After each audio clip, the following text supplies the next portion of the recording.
Now's the time to take out a pen and paper because we are going to put you to work. We are working on goal setting with Dr. Janowitz. Okay, Doc, tell us, what is your approach to goal setting? You gotta love goals. That's where the pedal meets the metal, right? So, there's a couple things with goals. I took professional coaching certification, and they talk a lot about SMART goals, right? And so it's an acronym if you don't know about that, SMART. It stands for specific. So you need to have a specific goal, like what is the target? What is it you want? What is your outcome? It's got to be measurable. So that's the M. You got to measure it. I'll give examples of this. It's got to be, according to their coaching, attainable. It has to be R for relevant, and it needs to be T like time-based as well. One of the biggest things that people do is they say that they want to do something. They're not really clear how they're going to measure it. They don't even know if it relates to what it is they want to do, and they don't put a timestamp to it. So one of the biggest mistakes people make is they don't put a timestamp to things. Mm-hmm. So, just like in managing a team, if you say, hey, we got to get this thing done, what are we getting done? How are we going to measure that it's done? It's completed based upon evidence of success of what? Is it something that we can achieve? Is it attainable? And then when is going to be the time date of that? Now, that is a really good tactical way to handle the small chunking of things. But when it comes to big goals, there needs to be something magic needs to happen there, okay? And so this is an acronym that I came up with that I love, and it's called MAGIC goals. And so MAGIC goals are for the big goals, the big things that we want to have in life. And so they have to be measurable. But instead of being attainable, I want them to be attractive. I want them to be giant that will inspire creativity. Oh, I like that. Isn't that great? So measurable, attractive, giant that inspire the creativity. Because to be able to obtain something that is attainable doesn't really require you to become more resourceful, to become more creative, to really elicit who you are. So again, you look at this synergy success cycle. It starts off by saying, hey, what are you good at? What are the God-given gifts and talents that you have? What is your behavioral style? What are your values? What's your viewpoint? Knowing this, how do you celebrate? How do you earmark those things? Mm-hmm. Getting then clear as to your purpose. What is it that is your why? Why do you want to create this change? What's your vision for it? Then you shift from that vision to saying, how do I get very tactical about it? You got to break down the big steps, but you have to have a big goal. So many times we get caught into what it is that we want, and then we set goals based upon the limitations of our current belief at that time. Yes, that is right? true. Mm-hmm. And so what happens is we have to then think about the what that we want, not the how. What first, then the how. So the what can be that big magic goal, and then the how will come up with that when you inspire the creativity and that you are attracted to that process. So I love having magic goals, and magic goals are long-term goals. In Jim Collins' book, From Good to Great, they talk about it as a BHAG goals, big, hairy, audacious goals. That right? should scare you. I know. That's a scary one, right? But it should get you a little nervous. But I love magic goals because that's where the magic really happens. So the practice that I have today is totally different than the practice I had years ago because it was a different magical goal of what we wanted to achieve.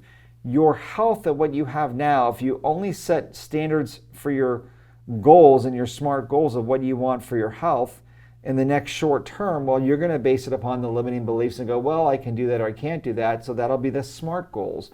But when you have these magic goals, it'll cause you to rise and do things that are greater than you think your capabilities are. So I love goals, and it's just so important to have them. And it's important also not only to have them, but it's important to redefine them as you go through life. Right. Because one of the biggest mistakes people make is they'll achieve a goal and they won't set a new goal, and then they become very stagnant in what they're able to do.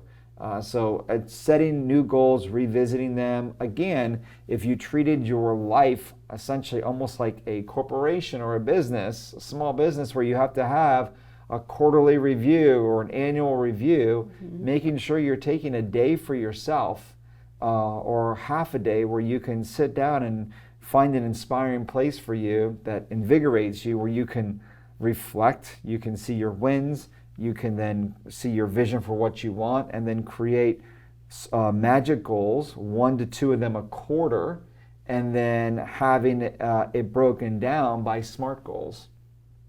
Nice. So that sounds like a good marriage, the SMART goals and the magic goals. Yes, absolutely. One of the challenges that I believe most people are struggling with is time management. As I mentioned earlier, we're living such a busy lifestyle in today's society that people are really struggling to find those pockets of time. But you mentioned managing your personal life as a small business. And part of that is time management. And in the book, you discuss a concept called compressing time, also known as the Parkinson's rule. Yeah, Parkinson's law. It's a law. Yeah, so it's a law. So there's 2 really principles that you want to learn. So the first one is, we talked about it earlier, is Pareto's principle, which is the 80-20 rule that says that 20% of the activities will produce 80% of the success in areas of whatever you're focusing on. So first, if you understand that, then the idea is, say, how can I extract that 20%? And then how do I compress that into the time that's important? So Parkinson's law says that the resource will expand to the parameters that are given to it. Let me break that down in another way. Time, the resources of things will expand to the time you allocate it. So for example, if you're in college and you're taking a test, right, and you got a test coming up, well, or a paper is due, let's suppose. Well, if the paper is due on Friday morning, oftentimes, and you get this assignment on Monday, someone might wait till Thursday night to get it done, and they'll have expended the whole week where they got it done maybe in the last hour or two before the thing, but it took them the whole time. And what that does is that creates a lot of mental clutter, right? Because now they might have got that paper done on Thursday night, but yet Monday through Wednesday, they might have been saying, should I get it done? Should I not get it done? Am I going to devote time here? And because they had such a big resource of time, it got done, but that really expands and wastes a lot of energy as well. So we have to think about time management, but we got to think about energy management just the same. So if you realize that, that's where making both SMART goals and magic goals are time-based, okay? You want to make sure that you encapsulate a time. And a lot of times we underestimate the amount of effort it takes to achieve a goal, but we also often overestimate how long it can take to achieve it. So one of the things that we do is we need to learn how to give us some maybe shorter timelines, which will then cause us to prepare and enter the game in that area much more with a sense of urgency, because every day matters, right? And people depend upon us as spouses, as parents, as coworkers, as leaders in our life and in our community. People are depending upon us, so it's imperative that we learn how to compress time by using Pareto's principle and then setting really tight boundaries in time where you can do that. One of the worst things you can do is have a blank calendar. When your calendar is blank, it really creates a lot of havoc in your life, because a lot of things can creep in there. So compress that time. Well, there's a saying too that if it's not in your calendar, it doesn't exist. That's right. That's right. If it's not scheduled, it's not real. So schedule it, put a time bound to it, and stick to it. And again, use all the other strategies that this is.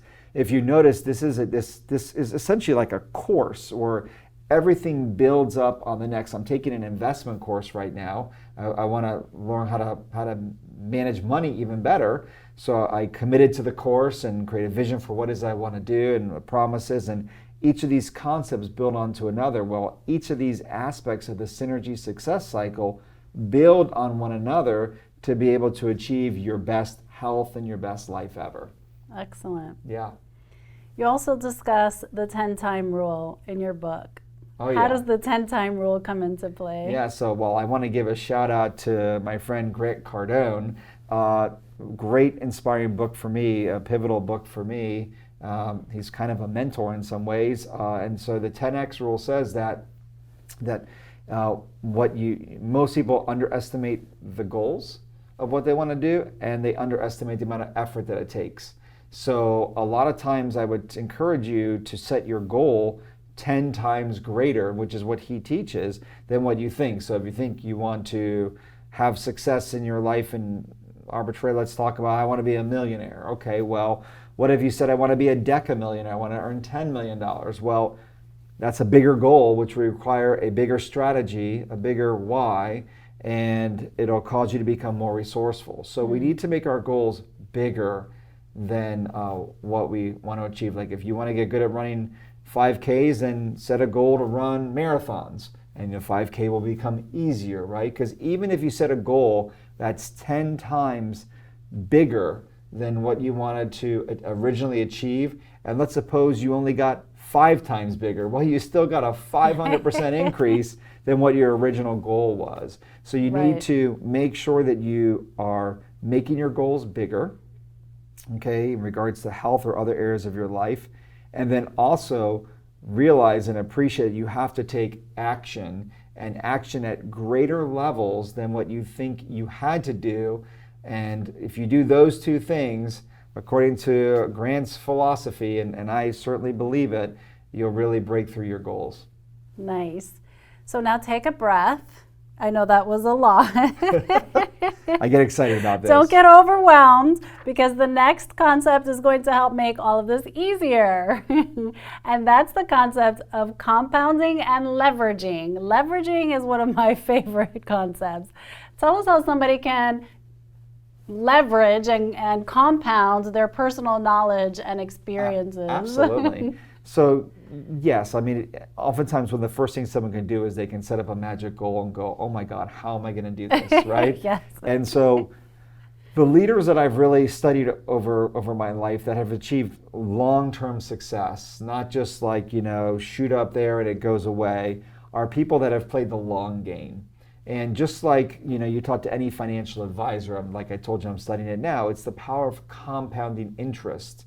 It's that when your money is then making money, and that money is now reinvested, and that money makes more money, the pot gets bigger. Well, if you think about that in terms of your health, or even think about in terms of your knowledge and your experiences, if you work on this personal development path in life, right, like many of the viewers probably are, you'll notice that as you gain that knowledge, it just builds on itself naturally. So it will happen as a natural consequence to compound that knowledge, right?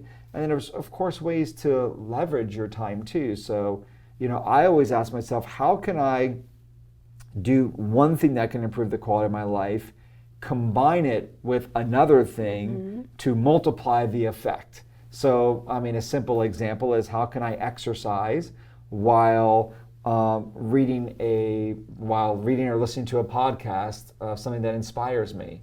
So whenever I'm exercising, I'm combining that with exercising my brain, right? So you're compounding those things. Or if I'm going to eat a meal, right? If I'm going to have a lunch, why not have a lunch and build a relationship at that same time, right? Right. Or I compound, when you talk about writing a book, which I encourage people to do, the great thing about writing the book is that it causes you to have to organize all those thoughts that you have, and you're compounding your knowledge and your experience because it's causing you to do these things. So I really love the concept of kind of like forcing the issue by committing to something. So I'll pay in advance of something, I'll commit, I'll go at the highest level of things, because it just puts me in the game that much faster, and then surrounds me with people that I can compound that knowledge to achieve those goals. Right. Yeah. So you definitely are task-oriented, like you said, and you're a maximizer. Yes. What a great resource you are to everyone who's listening. You have so much wonderful knowledge to share, and wow, I can't wait to go back over the action steps and start implementing them myself. Good. Do it. Excellent. Awesome. And I can't wait to start compounding and leveraging more. Let's all become maximizers like Dr. Janowitz. It's awesome. Well, it's all about just using your strengths and really discovering what is it you want, why you want it, and then just knowing to go for it. So if there's something that you've been thinking about, that you've been wanting to do, now is the time. Go ahead and get it done. Make yourself committed to it. Take whatever next step you need to do to move the ball forward to create your best health and your best life.